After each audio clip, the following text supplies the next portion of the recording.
Hello friends, this is Sanjay. In this video, we'll discuss about addressing the needs of children with learning difficulties or impairments. This is part of the Karnataka TET CDP syllabus for paper 1 and paper 2 as well. In this video, we will cover only those topics which are important from your exam point of view. We'll start with understanding what is impairment, what is disability, and what is a handicap. We'll also talk about the various types of impairments and disabilities, and the importance of inclusion. And we will also see what is the concept of inclusion. We will also cover some of the major types of disabilities or impairments such as visual, hearing, and physical. And we will also talk about cognitive and intellectual disabilities. We will end this video with some sample questions from previous question papers. So let's get started. When we are studying pedagogy, impairment, disability, and handicap are three words that we come across quite frequently. So what are these three words? What is their meaning and how are they connected with each other?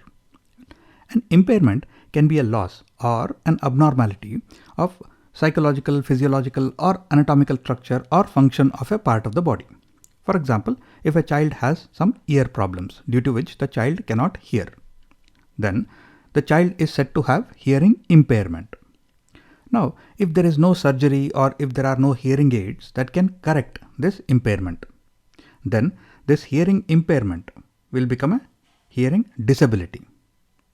And because of this disability, if the child is not able to perform some normal function which other children are able to perform, for example, if this child is not able to go to school, then the child is said to be handicapped.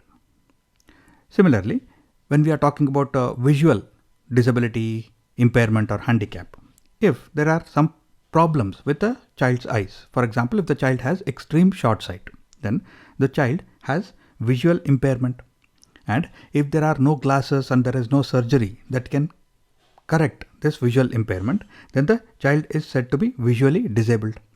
And if due to this visual disability, the child is not able to go to school, study, read, and do other activities that the other children of the same age are able to do, then the child is said to be visually handicapped. The topic of this video is essentially a part of inclusive education. And if you want to get a deeper understanding of inclusive education from a theoretical point of view or from an implementation or a practical point of view, then there are three excellent books that you can refer to. The first one is CBSE's Handbook of Inclusive Education, and the other two are NCERT's guidebooks or handbooks on including children with special needs at a primary stage and upper primary stage. So these are two different books.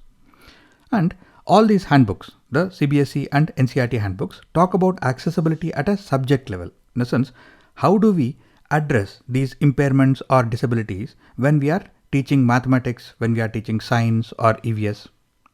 And both of these CBSE and NCERT handbooks talk about four main types of impairments or disabilities. That is visual impairment, hearing impairment, physical disabilities, and cognitive and intellectual disabilities. And these are the four main types that are very important from your exam and syllabus point of view as well. Now, what is the importance of inclusion? Well, previously there used to be separate schools for children with disabilities. However, if you look at the current policies and the current legal framework and the current education system in India, then all schools are inclusive schools. For example, if you look at the RT Act, that is the Right to Education Act of 2009, then it says that all schools should provide access and barrier-free access to all children, including children with disability. Similarly, the Right of Persons with Disabilities Act of 2016 also says that the system of teaching and learning should be suitably adapted to meet the learning needs of all types of students with disabilities. So which means that it is a legal requirement that all schools should adapt their facilities and their curriculum and their teaching learning process to meet the requirements of children with disability. And even the National Curriculum Framework talks about the importance of inclusion. And this says that inclusion is a basic human right. It is not a privilege. It is a legal necessity. Next, let us talk about the concept of inclusion. So, the basic and fundamental principle of inclusion is that all students learn together. Previously, there was this concept of special schools for children who are differently abled, but now all children have to study in the same school. That is, all schools are inclusive schools. So this also means that all teachers should get regular training and the support that is required to develop their skills to create and maintain an inclusive classroom. And we should focus on the abilities rather than the disabilities of the children.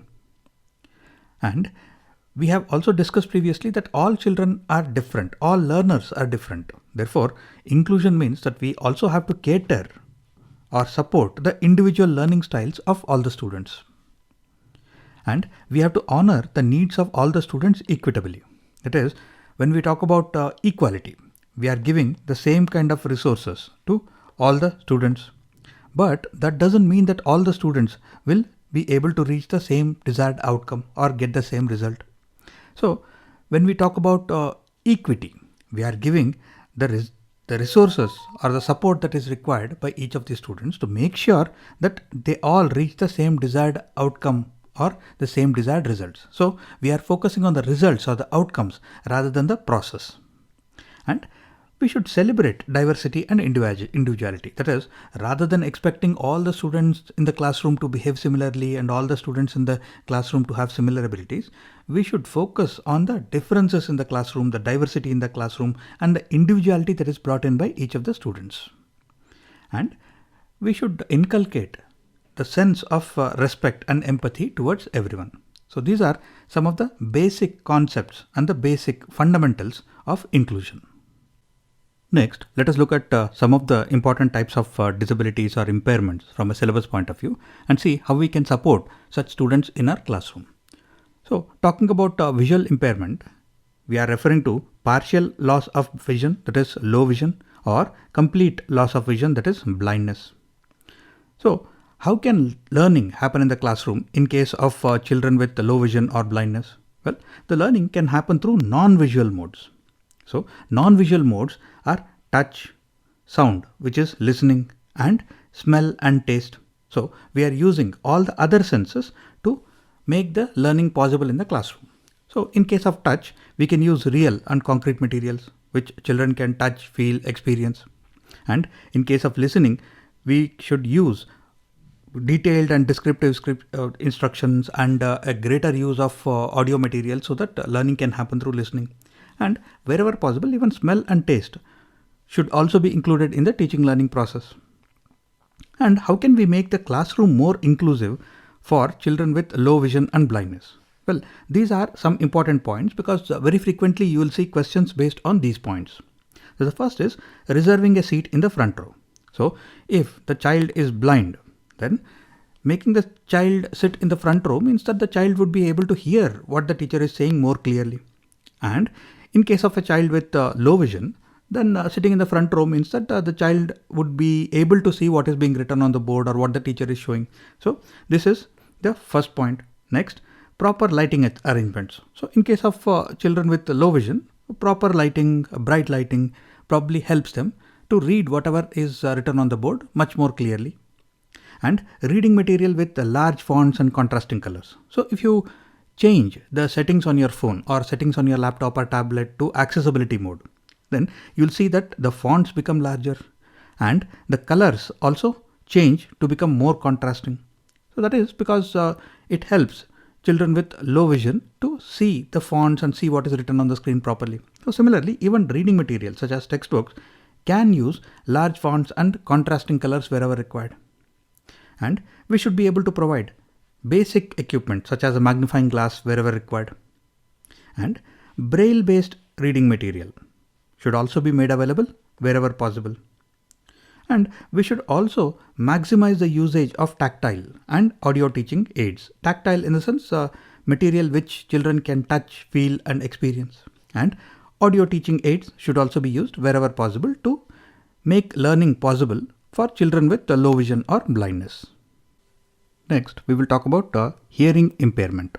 So hearing impairment can mean partial hearing loss, that is low hearing, or it can mean total hearing loss, that is deafness.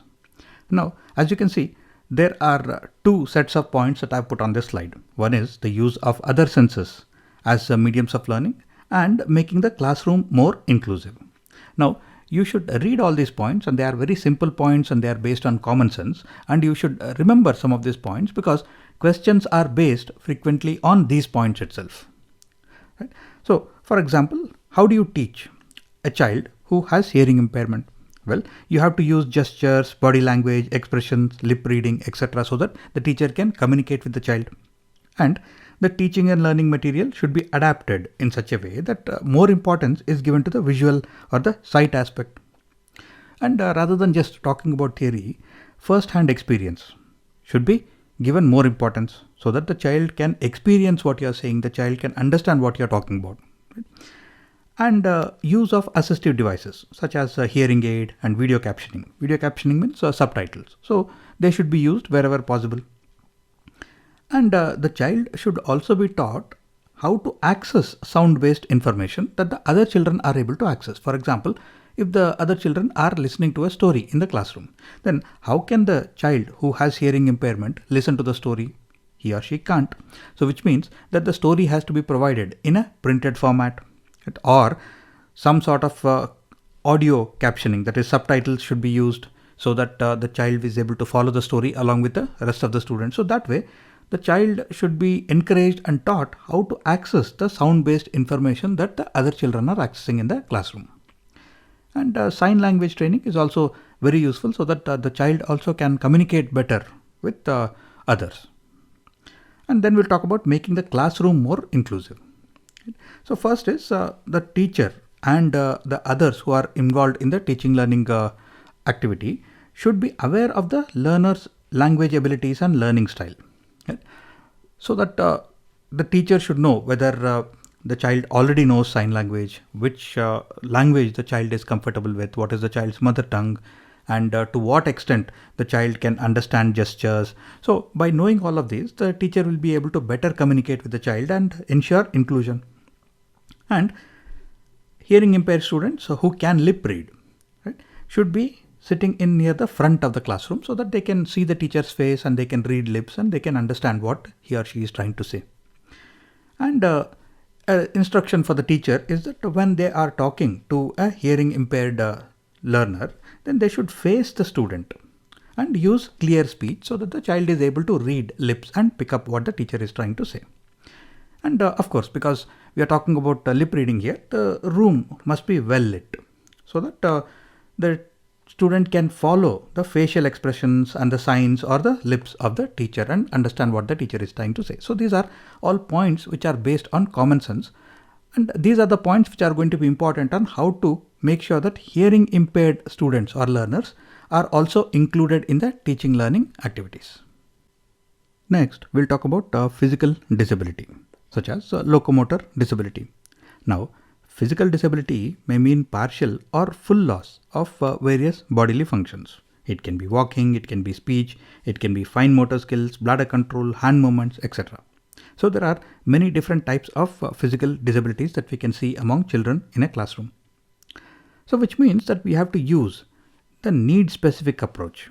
So if the child is unable to walk, then we have to use a different type of an approach. If the child is unable to speak, then we use a different approach. And if a child does not have fine motor skills, the child cannot hold a pen or a pencil or write properly, then we have to use a different approach. So that is using need-specific approach. For example, if we are talking about a child who's in a wheelchair, then we have to make sure that the seating in the classroom is appropriate for a child who's in a wheelchair. Or we can look at how a wheelchair itself can be parked in the classroom so that the child is an active part of the teaching learning process.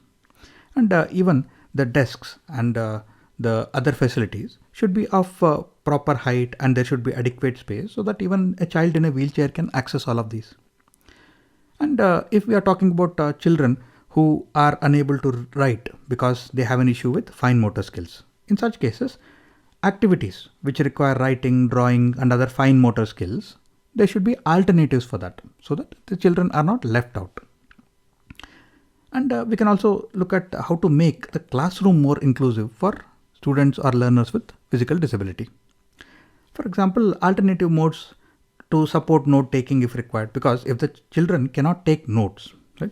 So there should be some alternative methods that they can use. Can they record the lecture on a mobile phone, or they can be provided with pre-recorded lectures so that it can listen to it again and again, and they can understand it better without having to take notes. So that way alternative modes and methods should be used wherever possible.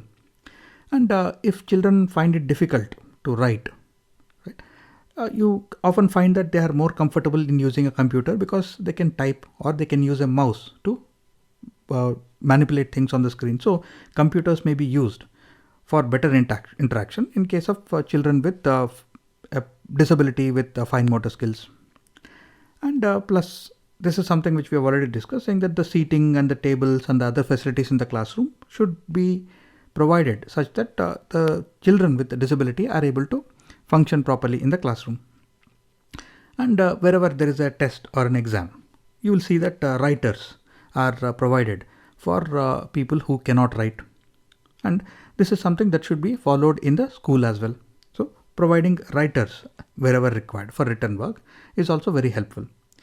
And as you see in many exams, for people with physical disability, some additional time is also given wherever possible so that they can complete the assignments or the exams properly.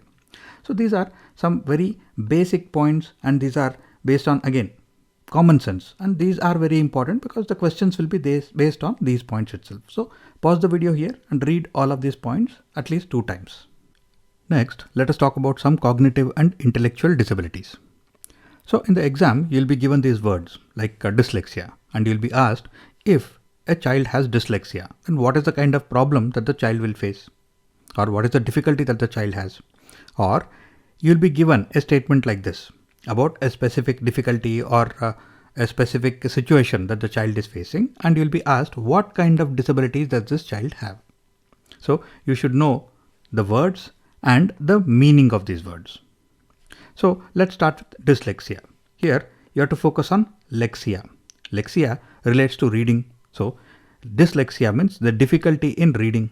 So the child is able to understand what you are telling him or her.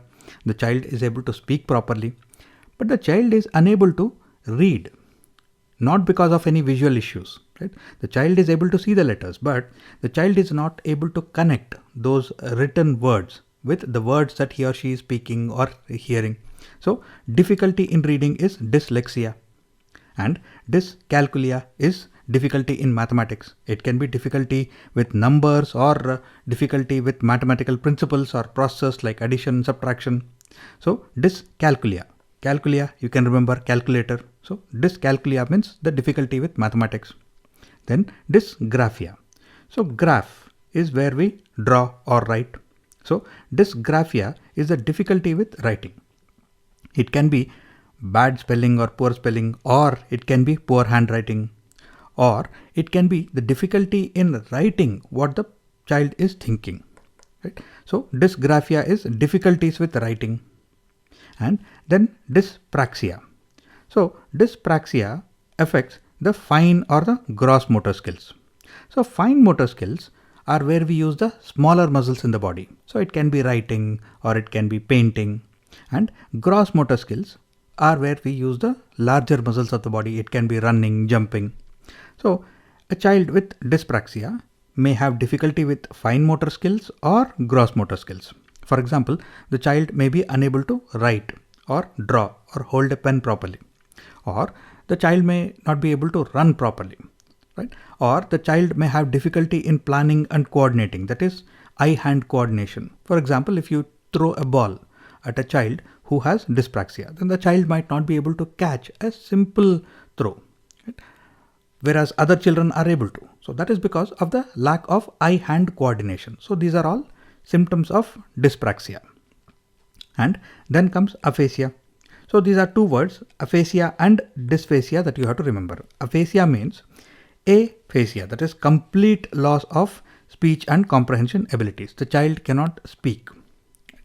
And dysphasia is the deficiency in the generation of speech, language, or sometimes also in comprehension.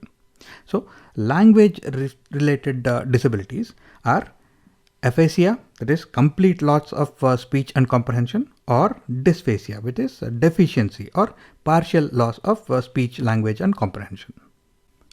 Moving on, these are also some of the cognitive and intellectual disabilities which are reasonably important because occasionally you will find questions on these as well.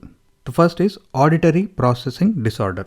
So auditory processing disorder, you know, it is auditory. Auditory means sound. So the child is unable to process sound. That is, the child is unable to understand sounds. So auditory, sound. Visual processing disorder. The child is not able to make sense of what he or she is seeing. Right? It is not just limited to reading, but beyond that, the child is not able to understand the information that he is getting through his or her eyes. So that is visual processing disorder. Next, non-verbal learning disabilities. That is, the child has a problem with motor skills, or the child has visual spatial skills. So the child is not able to think in 2D or 3D, or the child has a very poor social skills, and these are all because of some cognitive or intellectual disabilities. So there are plenty of non-verbal learning disabilities that children may have, which have different types of symptoms. And then we have something called ADHD, which is also quite prevalent these days. So ADHD means attention deficit hyperactivity disorder. So children with ADHD are hyperactive. So they cannot sit in one place, they cannot concentrate on any one thing, they constantly keep moving, they constantly keep doing things. So they have difficulty in paying attention. So if they are in the classroom, they cannot sit still in one place, and they have difficulty in controlling their behavior. They can suddenly say something, they can suddenly throw something, or they keep moving around. So they have difficulty in sitting still and controlling their behavior. So that is ADHD. And then we are talking about autism spectrum disorder, that is ASD. Now it is called autism spectrum disorder because autism can be of various degrees. It can be mild, it can be severe. So there is a spectrum or a wide range of autism related disorders. So that is called autism spectrum disorder. So this is a developmental disorder that impairs the ability to communicate and interact. That is, the child is not able to communicate or interact with others properly. So that is autism spectrum disorder. And then there is hyperlexia. So hyperlexia means children can read very fast, right? But they are not able to understand what they are reading. They can say the sounds that the words mean, but they can't understand the meaning of those words because their speech or their thoughts have not caught up with their reading speed. So they can read very fast, hyperlexia, but they cannot understand what they have read. So these are some of the other types of cognitive and intellectual disabilities that you may see in the exam occasionally. Next, let us solve some sample questions from previous question papers. The first question is, dyslexia is associated with which of the following? So dyslexia is not mathematical disorder because that is dyscalculia. It is not behavioral disorder. It is not a mental disorder. Dyslexia is a reading disorder because a child who has dyslexia will not be able to read properly. So dyslexia is a reading disorder. The best way, especially at a primary level, to address the learning difficulty of students is to use which of the following? Now we discussed that there can be different types of disabilities that learners may have, and we have to use the most appropriate or the most suitable method to address that type of difficulty or that type of disability. So here storytelling method is good, right? But it is just one approach. Then easy and interesting textbooks is also a good approach. And expensive and glossy support material is not ideal, right? Not required. So here, depending on the type of disability or difficulty that the child has, a variety of teaching methods that are suited for the disability must be used. So it can be storytelling method, it can be easy and interesting textbooks, and it can be good support material, not necessarily expensive or glossy, but good support material. So depending on the type of learning difficulty, a variety of teaching methods and approaches can be used to address that specific situation. Orthopedically impaired children are likely to have which of the following kind of difficulty or disability? Now, what is orthopedics? Orthopedics is to do with bones or muscles. Therefore, a child who is orthopedically impaired means that the child is not able to do things physically, right? So it might be fine motor skills or gross motor skills that are affected. So Fine motor skills are like writing or drawing or other activities which require smaller muscles, which require fingers, right? Whereas gross motor skills require the bigger muscles such as running or jumping. So if a child is orthopedically impaired, the child is not having difficulty with mathematics, so it is not dyscalculia. It cannot be difficulty with reading, so it is not dyslexia. It is dysgraphia, because graph is writing and writing requires fine motor skills, and orthopedically impaired children may have difficulty in writing because they have an issue with muscles or with bones. So the answer is dysgraphia, and dysthymia is not something that we have discussed here, so you can ignore this. So you have to remember these three important ones: dyscalculia, dyslexia and dysgraphia. A child's notebook shows errors in writing like reverse images or mirror imaging, etc. The child is showing signs of which of the following? Now here the child is writing, but the child is facing issues with this writing. The child is writing reverse or mirror images. So which means that the child has dysgraphia. So dysgraphia is not a learning disadvantage. It is not a learning difficulty. It is not called learning problem. Dysgraphia is called a learning disability. Therefore, answer option 2 is the correct answer here. A child who can see partially. What is the kind of approach that we should take with such a child? We discussed that when we are talking about visual impairment, it can be low vision or complete loss of vision. So here we are talking about a child who can see partially. So now the first option is child should be put in a regular school, which is correct, because all schools are inclusive schools and all children, irrespective of their ability or disability, should get an opportunity to study in all schools. So a child who can see partially should be put in a regular school with no special provisions. This is not correct because the child has a difficulty in seeing. Therefore, the teaching learning methodology or the facilities in the school should make some special provisions or allowances for the child who can see partially. Therefore, regular school is correct. No special provisions is incorrect. So we'll eliminate this. Should not be given education since it is of no use to him. You know that this is a wrong statement. And needs to be put in a separate institution. As I have discussed several times, previously there used to be special schools for disabled children. But now all schools are inclusive schools. Therefore, there is no need to put children into a separate institution. The last one says should be put in a regular school. Correct. While making special provisions. This is also correct, which means that the facilities and the teaching learning methodology that is used should be adapted to meet the needs of this child who can see partially. So option 4 is the correct answer. And with that we come to the end of this video. If you have any questions or feedback, please put them in the comment section below. And I will see you again very soon in the next video in this series, and we will look at the next topic in the syllabus. So till then, take care, stay safe.